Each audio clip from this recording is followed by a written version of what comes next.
खुलुमबाय बेयो बड'लेण्ड इंखं टेलिभिजन दिनै 24 जुलाइ 2021 सनिबार खालि सानसेनि बरादखौ नोंथांमोननि खाथियाव लाबोदों आं सदानन्द दैमारिया।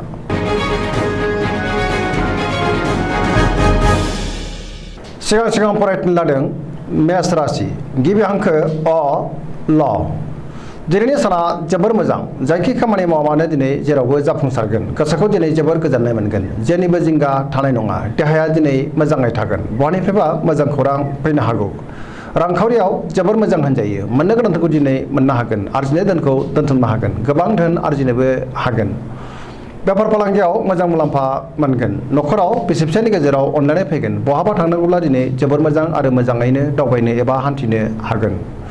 गुबुननि गोसोखौ गोरलैयैनो बोनो हागोन समाजाव मान मोनगोन मावनो लानाय खामानिखौ थि समावनो आरो गोरलैयैनो मावफुंनो हागोन जायखि खामानियाव आखाइ होआ मानो मोनफ्रोमबो खामानिखौनो मोजाङैनो मावफुंनो हागोन आरो जाफुंसारगोन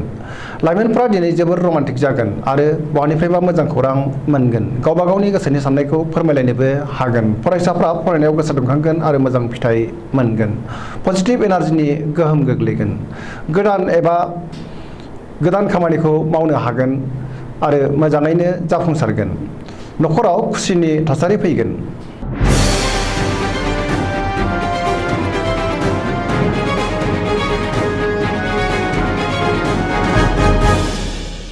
वृष राशि गिबि हांखो इ उ ब। दिनैनि साना बारा मोजां नङा गोबां जिंगायाव थानांगोन साननानै आगोर मोनै जागोन मावनो लानाय खामानिखौ एबा प्रजेक्टखौ माबा नङा माबा मोनसे जाहोनाव मावफुंनो हानाय नङा नेगेटिभ एनार्जिनि गोहोम गोग्लैगोन गोसोखौ दिनै जोबोर उसुखुथु मोनगोन गुबुननि थाखाय खहा जानांनो हागौ गोसोनि बोलोआबो दिनै लोरबां जागोन मावनो लानाय खामानिखौ थि समावनो मावफुंनो गोब्राब जागोन समाजाव अदेबानि मान मोननो हागोन रांखावरियावबो मोजां होनजायो बेफार फालांगियाव मोजां बहाबा थाङोब्ला दिनै सांग्रां जानाया गाहाम जाब्रबथायनि आसा दङ न'खराव बिसि फिसायनि गेजेराव अननानै फैगोन देहाया दिनै बारा मोजां थानाय नङा हरखाबै लोमजानो हागौ जानाय लोंनायाव सांग्रां जानाया गाहाम गुबुननि हेफाजाब लानांगोन लाइमोनफोरनि गोसोआ दिनै जोबोर आला खाला जागोन सोरबा लोगोआ गाज्रि नोजोर होखोमागोन सांग्रां जानाया गाहाम नेगेटिभ एनार्जिनि गोहोम गोग्लैगोन जायखि खामानि मावा मानो मोजाङैनो सानै हयै मावनांगोन।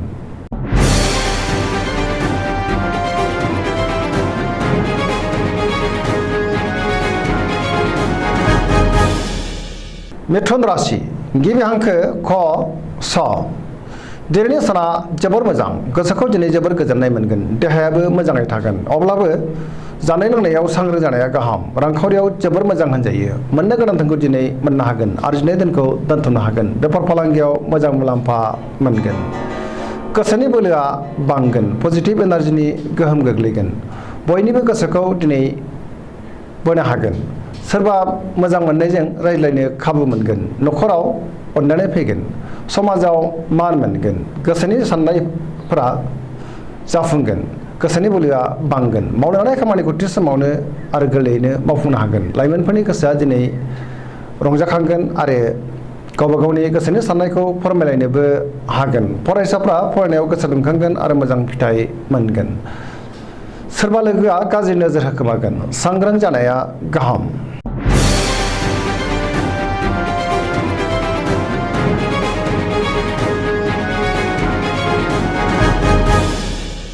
कर्कट राशि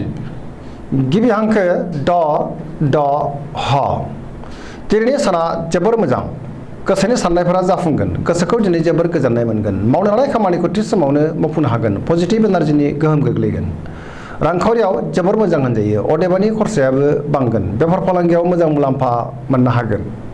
देहाया दिनै मोजाङै थागोन अब्लाबो नाथाय जानाय लोंनायाव सांग्रां जानाया गाहाम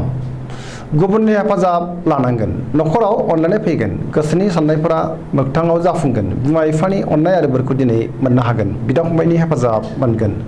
गोसोनि साननायखौ गुबुननो फोरमायनोबो हागोन लाइमोनफोरनि गोसोआ दिनै जोबोर रमान्टिक जागोन आरो गावबा गावनि गोसोनि साननायखौ फोरमायलायनोबो हागोन बहानिफ्रायबा मोजां खौरां फैगोन फरायसाफ्रा फरायनायाव गोसो दुंखांगोन आरो मोजां फिथाइ मोनगोन पजिटिभ एनार्जिनि गोहोम गोग्लैगोन।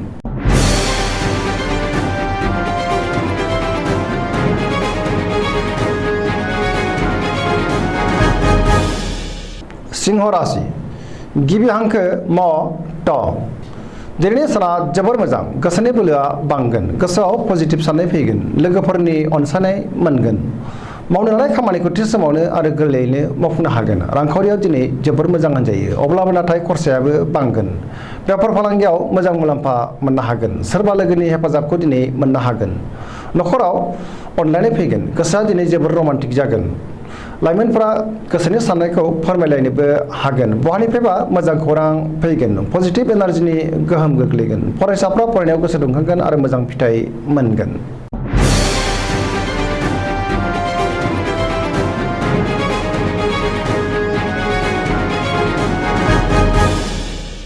कन्या राशि गिबि हांखो प ट दिनैनि साना जोबोर मोजां गोसोखौ दिनै जोबोर गोजोननाय मोनगोन गुबुननि गोसोखौ गोरलैयैनो बोनो हागोन बहानिफ्रायबा मोजां खौरां फैनो हागौ रांखावरियाव दिनै जोबोर मोजां होनजायो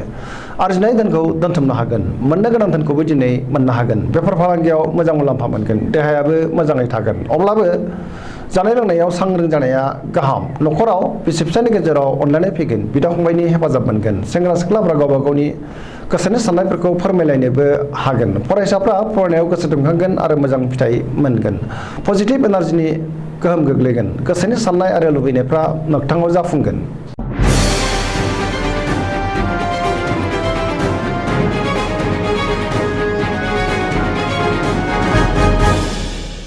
तुला राशि गिबि हांखो र ट दिनैनि साना बारा मोजां नङा गोसोखौ जोबोर उसुखुथु मोनगोन गोसोआव गोबां बेले बेजे साननाय फैगोन गोसोनि बोलोआ लोरबां जागोन गोबां जेंनाजों मोगा मोगि जानांगोन गोसोनि साननायफोरा देबार नांगोन मावनो लानाय खामानिखौ थि समावनो मावफुंनो अदेबानि हागोन देहायाबो दिनै मोजाङै थागोन रांखावरियाव मोजां मोननो गोनांखौ दिनै मोननो हागोन न'खराव बिसि फिसायनि गेजेराव अनलायनाय फैगोन समाजाव मान मोनगोन बेफार फालांगियाव मोजां मुलाम्फा मोननो हागोन सोरबा लोगोनि हेफाजाबखौ दिनै मोनगोन समाजाव सोरजोंबा रायखोमा जानो हागौ सांग्रां जानाया गाहाम लाइमोनफ्रा गावबा गावनि गोसोनि साननायखौ फोरमायलायनो हागोन फरायसाफ्रा फरायनायाव गोसो दुंखांगोन आरो मोजां फिथाइ मोनगोन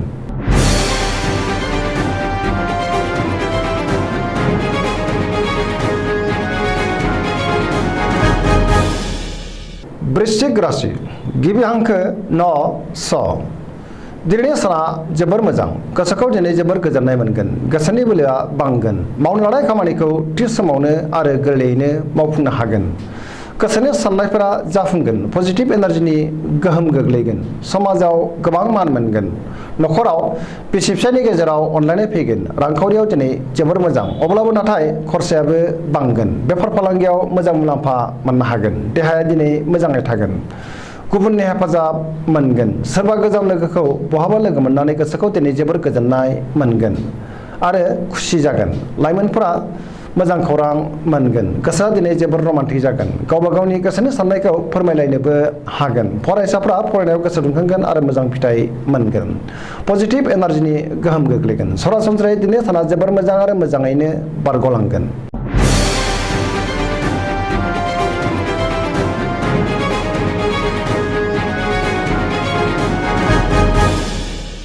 धनु राशि गिबि हांखो ढ फ भ दिनैनि साना मोजां आरो गाज्रिनि गेजेरजों बाबेनलांगोन गुबुननि थाखाय नाङा फाङा जेंनायाव गोग्लैनांनो हागौ सांग्रां जानाया गाहाम गोसोखौ जोबोर दरसि दरसि मोनगोन नेगेटिभ एनार्जिनि गोहोम गोग्लैगोन गोसोनि बोलोआ लोरबां जागोन मावनो लानाय खामानिखौ थि समावनो मावफुंनो गोब्राब जागोन गोसोनि साननायफोरा देबार नांगोन बहाबा दावबायहैनो एबा हान्थिनो खाबु मोनगोन रांखावरियाव मोजां नाथाय खरसायाबो बांगोन बेफार फालांगियाव मोजां होनजायो समाजाव मान मोनगोन देहाया दिनै मोजाङै थागोन न'खराव अनलायनाय फैगोन बिमा बिफानि अननाय आरो बोरखौ दिनै मोननो हागोन धोरोमारि बिथिङावबो गोसो दुंखांगोन लाइमोनफोरनि गोसोआ दिनै जोबोर रमान्टिक जागोन फरायसाफ्रा फरायनायाव गोसो दुंखांगोन आरो मोजां फिथाइ मोननो हागोन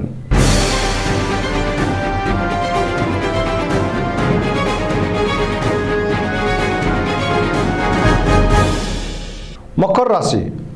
गिबि हांखो ख ज दिनैनि साना जोबोर मोजां बयजोंबो अनजागोन आरो मोजां मोनजागोन गावबो गुबुनखौ अननो रोंगोन गोसोनि साननायफोरा जाफुंगोन गोसोनि बोलोआ बांगोन गोसोखौ दिनै जोबोर गोजोननाय मोनगोन पजिटिभ एनार्जिनि गोहोम गोग्लैगोन रांखावरियाव दिनै जोबोर मोजां होनजायो आरजिनाय धोनखौ दोनथुमनो हागोन गोबां धोन मोननो हागोन बेफार फालांगियाव मोजां मुलाम्फा मोनगोन आयआ बांगोन देहायाबो दिनै मोजाङै थागोन अब्लाबो नाथाय जानाय लोंनायाव सांग्रां जानाया गाहाम नखराव बिसि फिसायनि गेजेराव अनलायनाय फैगोन बिदा फंबायजों मोजां सोमोन्दो थागोन बिदा फंबायनि हेफाजाबखौ दिनै मोननो हागोन लाइमोनफोरा जोबोर मोजां खौरां मोनगोन आरो जोबोर खुसि जागोन फरायसाफ्रा फरायनायाव गोसो दुंखांगोन आरो मोजां फिथाइ मोनगोन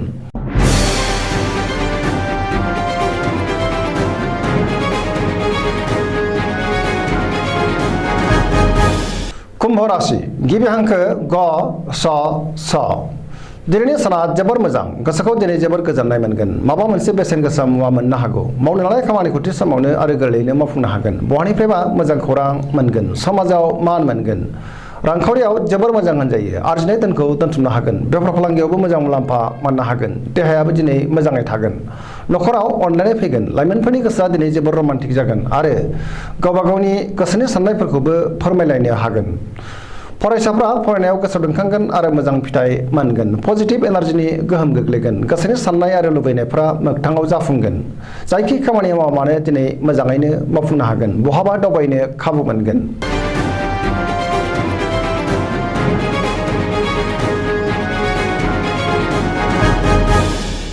मीन राशि